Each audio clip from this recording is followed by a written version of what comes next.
Today in the Tech Bytes podcast, we welcome back sponsor Cisco ThousandEyes, and we're going to talk about new features that improve visibility into both the public cloud and your on-prem network. We'll get details on the new topographical mapping feature for AWS, as well as ThousandEyes' new ability to consume flow records from on-prem and correlate those records with ThousandEyes synthetic testing.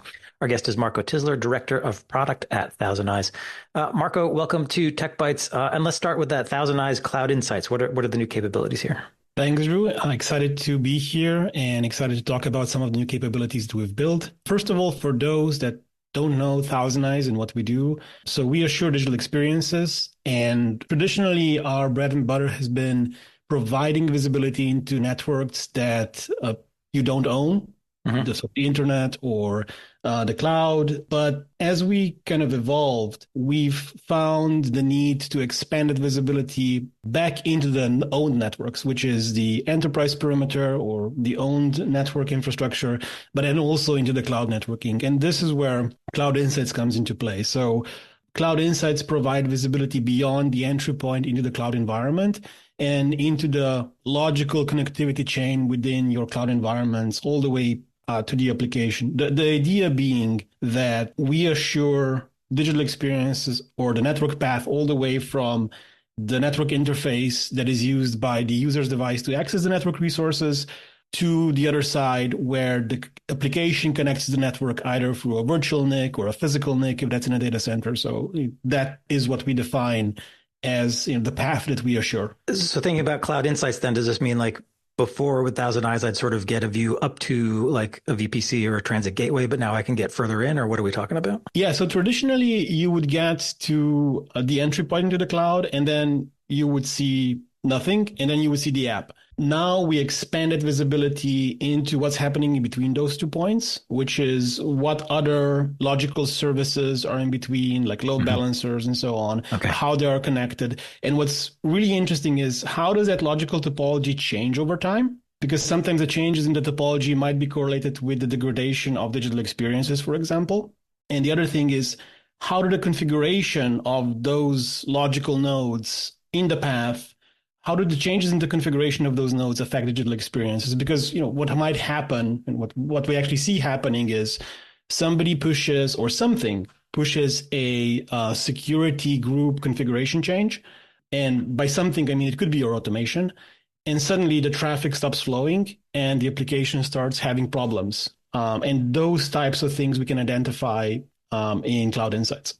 So Cloud Insights do you have deep access into my VPC and related cloud environment where you know what the security policies are and can point out the security policy? Yeah, so what we do is we read the configuration and we do a diff between the configuration before and after. And then we can tell you, okay, this disappeared or this appeared or this was removed or this was added at this point in time. And then we correlate that with the traffic flow. So typically what you will see is you remove a security policy and suddenly the traffic drops, for example. We can temporally correlate those two events and which points you to, oh, this change happened. Somebody removed something from the configuration and then the traffic pattern significantly changed.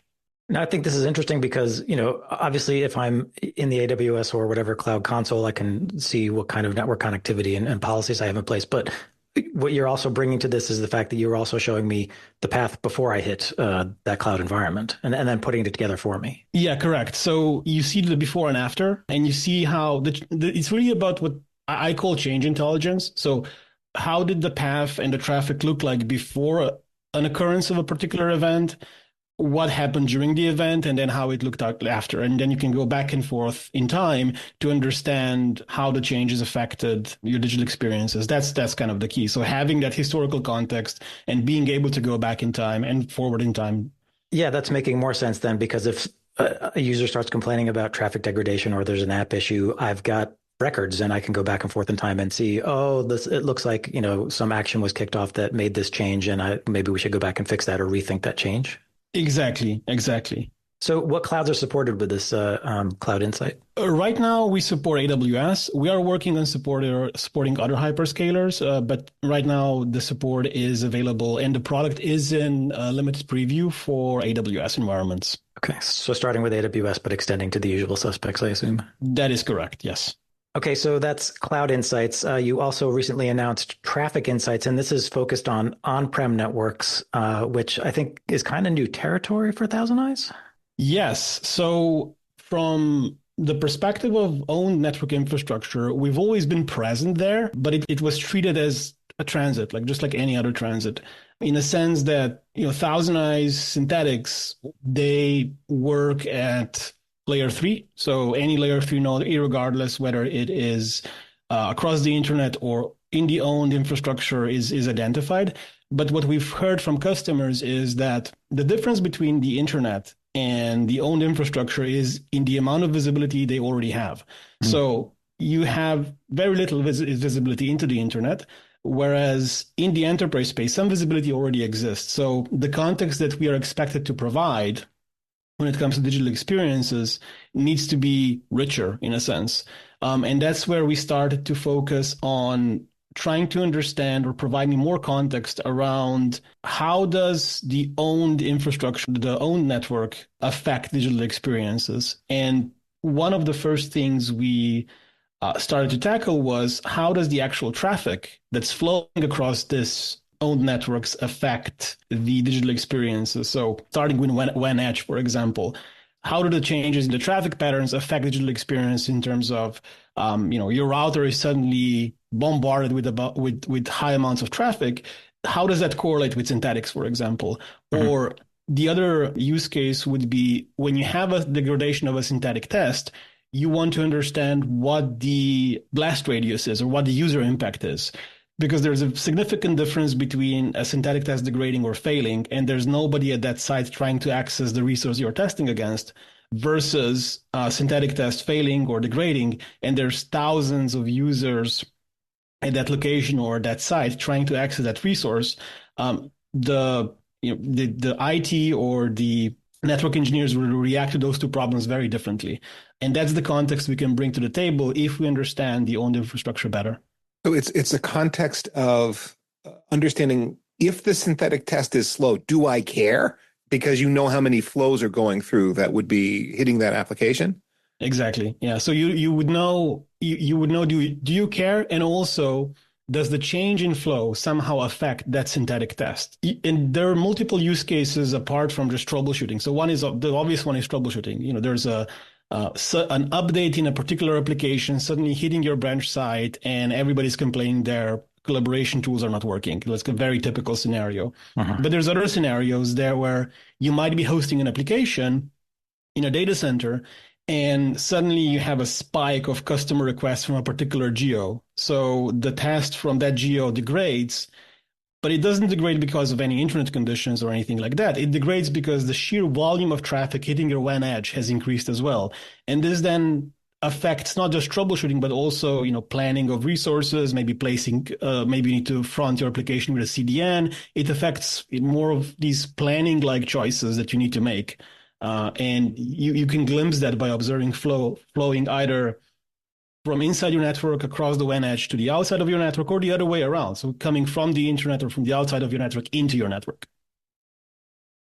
So how are you collecting flows? Do I need to put hardware on-prem or some kind of software agent?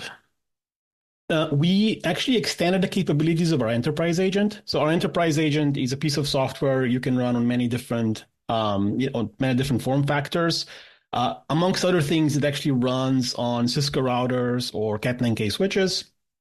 For example, and because they provide a compute platform, so a Cisco customer doesn't necessarily even have to deploy their own compute to run the enterprise agent, but it's also distributed as a Docker container or a virtual machine, what we call a Tiva appliance. And ThousandEyes customers will probably already have an enterprise agent deployed somewhere, and they can then repurpose or they can use this enterprise agent as a flow collector. Essentially, what that allows them to do is, if they have a highly centralized infrastructure, they would deploy a virtual appliance with the enterprise agent on it to their hub site. And then from that hub site, they would collect flow information. And that agent acts as a NetFlow proxy. So essentially what it does, it takes the NetFlow stream, which is usually unencrypted from router. So the reason why we have to do that is because a router will not encrypt or compress flow. Mm-hmm. So the enterprise agent receives the flow on one end, It does the compression, encryption, and sends it to the ThousandEyes platform, where we store it, analyze it, and make it available for consumption.